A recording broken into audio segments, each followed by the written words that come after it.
Welcome back, Whistle Watchers. Hey, can you believe we reached the final episode of the series? Yes. And so, not a moment to waste.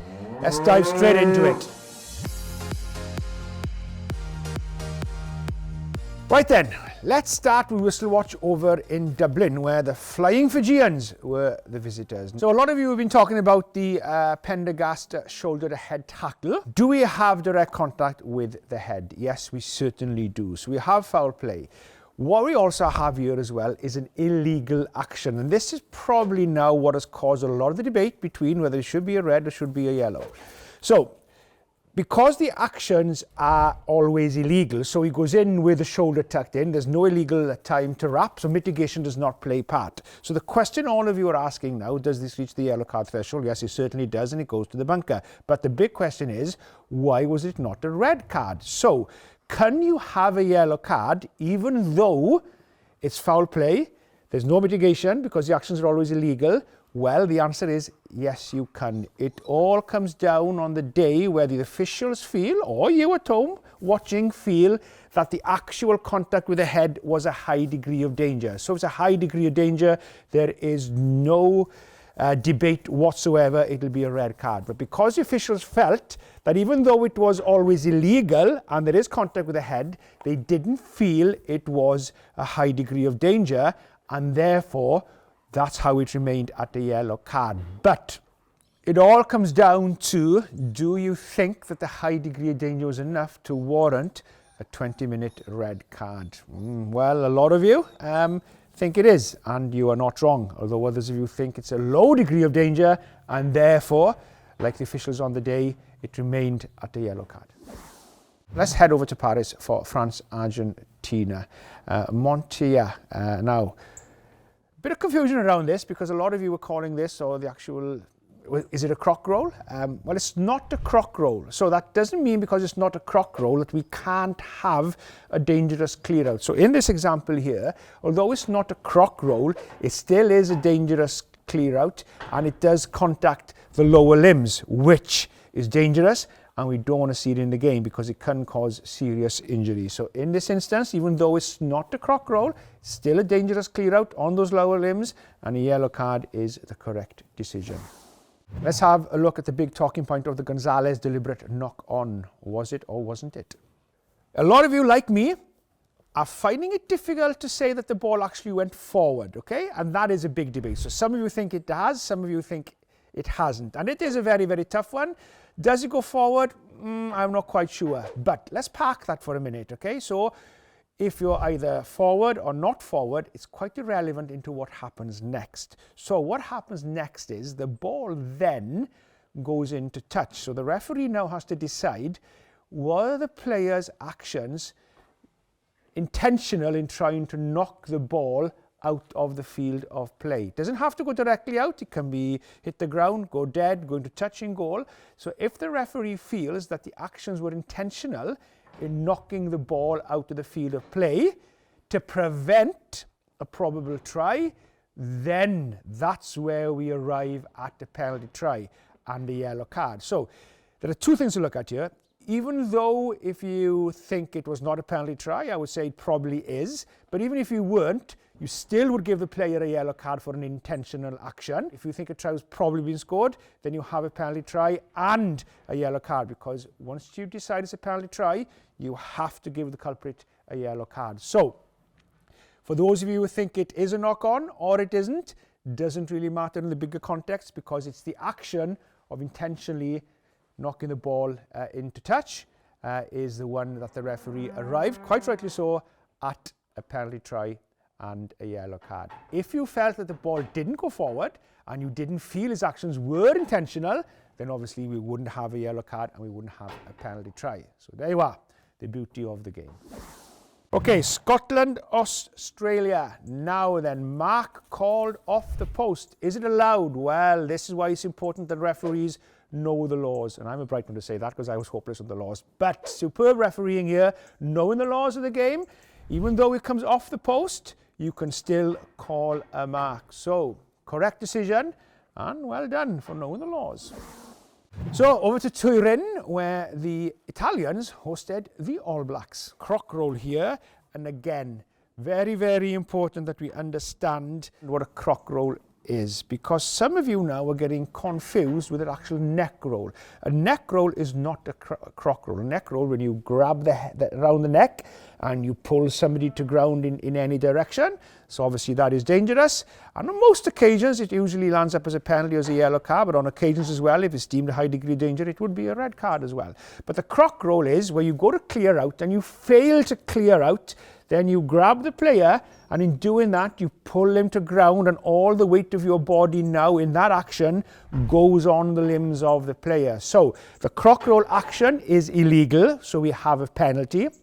The degree of danger may mean it's a yellow card, or if it goes down on the lower limbs, then it is a red card. So the croc roll and the neck roll are slightly different. So the croc roll, going down on those lower limbs on that twist, extremely dangerous, and we want it out of the game. Now, we also want to see the neck rolls out of the game as well. They don't tend to be as dangerous, but on occasions they can be, and if so, they also would be dealt with by a red card. So there you go, the difference between a neck roll and a croc roll for you. Let's head over to Georgia, where Georgia faced Tonga in Tbilisi, a game actually I refereed in my opening game of the World Cup back in 2015. Luko Nyoradzes, the croc roll. Now then, so should this be a 20-minute red card? Well, yes, it should, because as I said, even though the croc roll has been outlawed, because as you all I'm sure are aware, it is highly dangerous, we are still seeing them happen in the autumn. So the referees will continue to remain strong on this so we can get this change in player behaviour. And what we have here, we have a player trying to clear out, fails to do so, and what do they do then? They try to twist and pull to the side, the croc roll action, and look at this here. Look at his feet getting stuck in the ground, and then that twist and the weight of the body going on. That's extremely, extremely dangerous. So, quite likely so, should be a 20-minute red card. We need to get it out of the game. So referees will stay strong on it, and let's get the players to change that behaviour. Let's get it out of the game. And that's it for this week and for this series on Whistle Watch. Now my favourite part of the week on Whistle Watch, which is your MLS fans questions.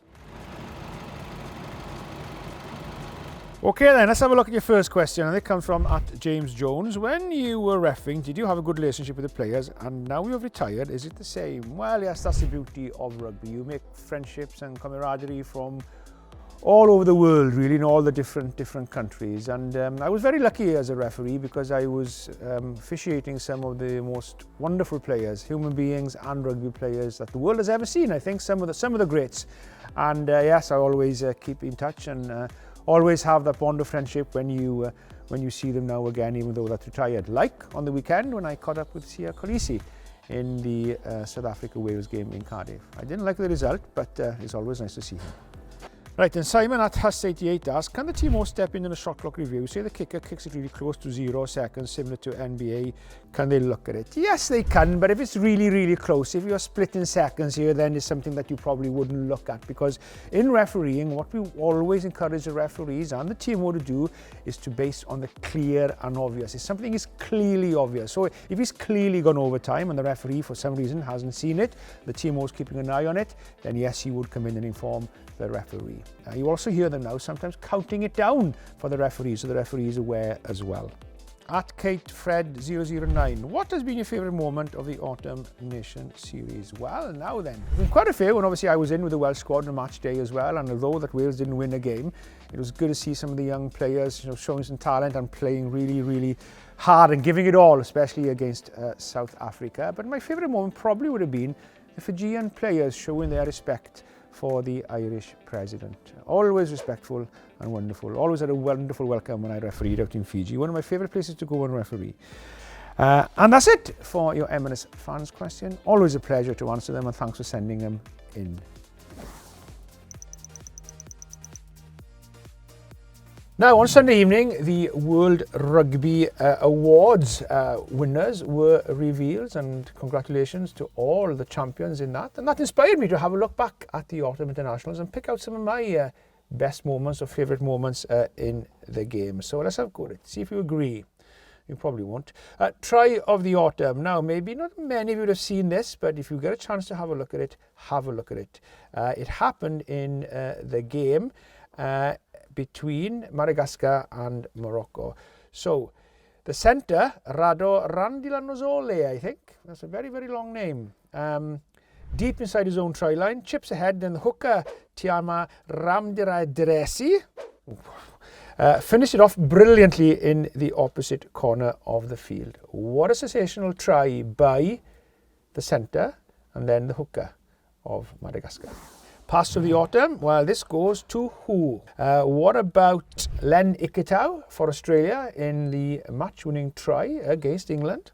Leo Barre's brilliance for France last weekend as well, but for me there's only one winner, and that is Tommy Freeman's stunning inside pass to George Furbank for one of England's tries last weekend. What an offload from the English winner. Ruck of the autumn. Now, we don't normally talk about rucks, don't we? But Matt Carley, what were you doing at the bottom of the ruck? You're lucky not to get a yellow card for not rolling away. So there, next time, get out of the way. Mind you, I got caught a few times. Player of the autumn? Well, you got Cheslin Colby, Louise Brial-Biari, who played brilliantly, and many others as well. But the one standout player for me was the player who contributed hugely to the Fijians' first ever win in Cardiff when they beat Wales. And that was the outside half, Caleb Muntz. Hugely talented player who I'm sure we will see a lot more of in the future. Really does bring some excitement to the game, doesn't he? Well, that's it for this week's Whistle Watch and the series as well. And thanks for joining me as we relived some of rugby's big moments and talking points. And it was always a pleasure to answer your Emirates fans' questions. Hope to see you soon, maybe in the Six Nations. Till then, bye-bye.